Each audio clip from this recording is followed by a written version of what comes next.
नमस्कार बच्चों, शुरू करते हैं हिंदी व्याकरण का चैप्टर 3 संज्ञा। संज्ञा सबसे पहले हम परिभाषा समझ लेते हैं। किसी व्यक्ति, वस्तु, स्थान, गुण, दशा या भाव का बोध कराने वाले शब्द संज्ञा कहलाते हैं।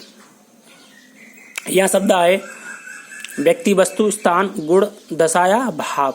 तो सबसे पहले हम इन्हीं को समझ लेते हैं कि ये क्या होते हैं।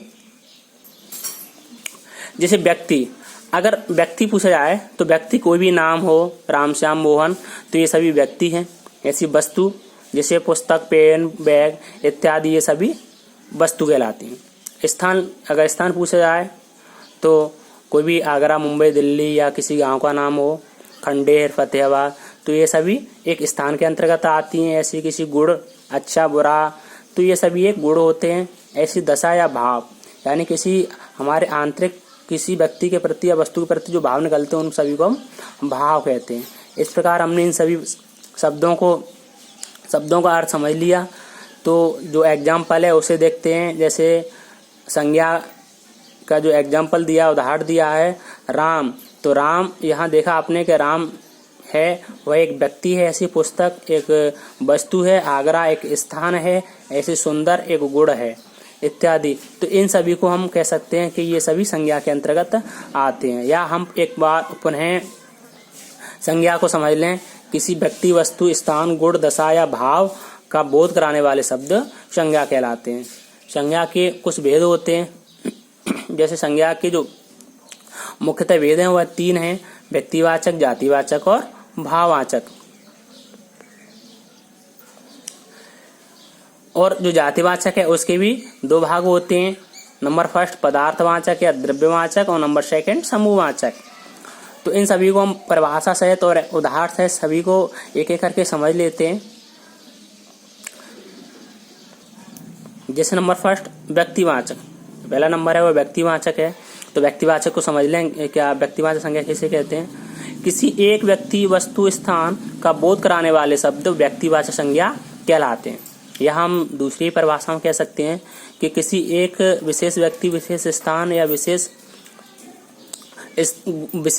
वस्तु का बोध कराने वाले शब्द व्यक्तिवाचक संज्ञा कहलाते हैं। जैसे हम बोले राम, तो यहाँ देखा राम जो शब्द है वह एक विशेष व्यक्ति का नाम है। ऐसी रामायण पुस्तक, तो यहाँ एक पुस्तक दी है लेकिन उससे पहले एक नाम दे दिया पुस्तक का, तो यह एक व्यक्तिवाचक संज्ञा होगी। ऐसी गंगा नदी, तो ये नदी है लेकिन उससे नदी से पहले उसका एक नदी का विशेष नाम दे दिया है, एक नाम दे दिया है, तो यह व्यक्तिवाचक संज्ञा में आएगी। इसी प्रकार आगे बढ़ते हैं जातिवाचक संज्ञा। तो जातिवाचक संज्ञा की परिभाषा समझ लेते हैं। किसी व्यक्ति, वस्तु, स्थान की संपूर्ण जाति का बोध कराने वाले शब्द जातिवाचक संज्ञा कहलाते हैं। यहाँ एक बार पुनः समझ लें। किसी व्यक्ति, वस्तु, स्थान की संपूर्ण जाति, यानी कि किसी व्यक्ति, वस्तु, स्थान की अगर संपूर्ण जाति का जो शब्द बोध करा रहे हैं वह जातिवाचक संज्ञा के अंतर्गत आते हैं। जैसे हम देखें मनुष्य, तो यहाँ देखो मनुष्य शब्द है वह किसी एक व्यक्ति के लिए या व्यक्ति के लिए नहीं आया है, बल्कि वह पूरे मनुष्य जाति का बोध करा रहा है। ऐसी पशु, तो यहाँ देखिए पशु, किसी एक पशु का नाम नहीं दिया गया है बल्कि वह पूरे संपूर्ण पशुओं का बोध करा रहा है। ऐसे ही पक्षी है, पक्षी, तो यहाँ किसी एक पक्षी एक विशेष पक्षी का नाम नहीं दिया गया है बल्कि यह संपूर्ण पक्षियों के लिए प्रयोग किया गया शब्द है, तो यह जातिवाचक संज्ञा के अंतर्गत आएगा। ऐसी नदी है, नदी किसी एक नदी का नाम न दे करके पूरी नदियों का बोध करा रहा है, तो यह जातिवाचक संज्ञा के अंतर्गत आएगा। आगे देखते हैं। जो जातिवाचक संज्ञा है वह 2 प्रकार की बताई गई थी, 2 भाग बताए गए थे उसके। नंबर 1 जो बताया गया था समूहवाचक और नंबर 2 द्रव्यवाचक या पदार्थवाचक संज्ञा। तो सबसे पहले हम समूहवाचक संज्ञा को समझ लेते हैं। प्राणियों के अथवा पदार्थों के समूह का बोध कराने वाले शब्द समूहवाचक संज्ञा कहलाती है।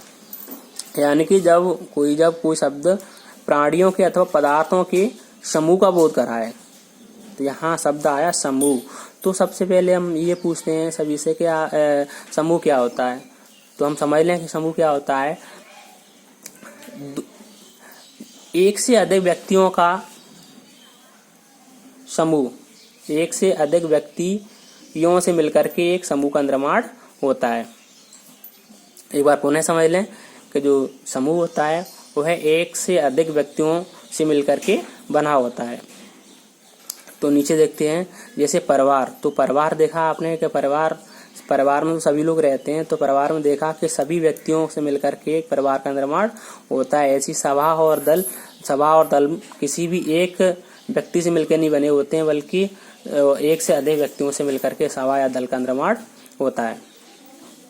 द्रव्यवाची या पदार्थवाची संज्ञा, अगला है द्रव्यवाची या पदार्थवाची संज्ञा। तो इसे हम समझ लें, नापतोल के पदार्थों अथवा वस्तुओं का बोध कराने वाले शब्द द्रव्यवाची संज्ञा कहलाते हैं। एक बार पुनः फिर से समझ लें, नापतोल के पदार्थ यानी कि जो पदार्थ जिसे हम नापते या तोलते हैं उन्हें हम द्रव्यवाची या पदार्थवाची संज्ञा कहते हैं। जैसे उदाहरण दिया है सोना, चांदी, तांबा, डीजल। तो आपने यहाँ देखा कि जो सोना, चांदी और तांबा ये जो पदार्थ हैं इन सभी को हम तौलते हैं। इसी प्रकार जो आगे है डीजल, यह एक तरल पदार्थ है जिसे हम लीटर के द्वारा नापते हैं। आगे देखते हैं द्रव्यवाचक संज्ञा। तो द्रव्यवाचक संज्ञा उसकी परिभाषा होती है पदार्थों एवं प्राणियों में पाए जाने वाले गुण, दोष, अवस्था, भाव का बोध कराने वाले शब्द भाववाचक संज्ञा कहलाते हैं। एक बार पुनः देख लें, पदार्थों एवं प्राणियों, हम जो मेन पॉइंट होते हैं उन्हीं की तरफ ध्यान देंगे। पदार्थों एवं प्राणियों में पाए जाने वाले गुण, यानी कि जो गुण पदार्थों एवं प्राणियों में पाए जाते हैं, जैसे गुण, दोष, अवस्था या भाव, तो इन सभी का जो बोध कराने वाले शब्द होते हैं उसे हम भाववाचक संज्ञा कहते हैं। जैसे उदाहरण देख लें, लंबाई, सुंदरता, थकावट और मिठास। तो ये जो भी गुण या दोष हैं वो ये सभी पदार्थों एवं प्राणियों में पाए जाते हैं। इस प्रकार आज का टॉपिक यहीं समाप्त होता है। नीचे कुछ आपको वर्क दिया जाएगा रिवीजन के लिए, जिसे आपको सभी को रिवीजन करना है। और अगर किसी भी स्टूडेंट को जो नहीं समझ में आ रहा है वो मेरे पर्सनल नंबर पे कॉल करके उसे समझ सकता है। धन्यवाद।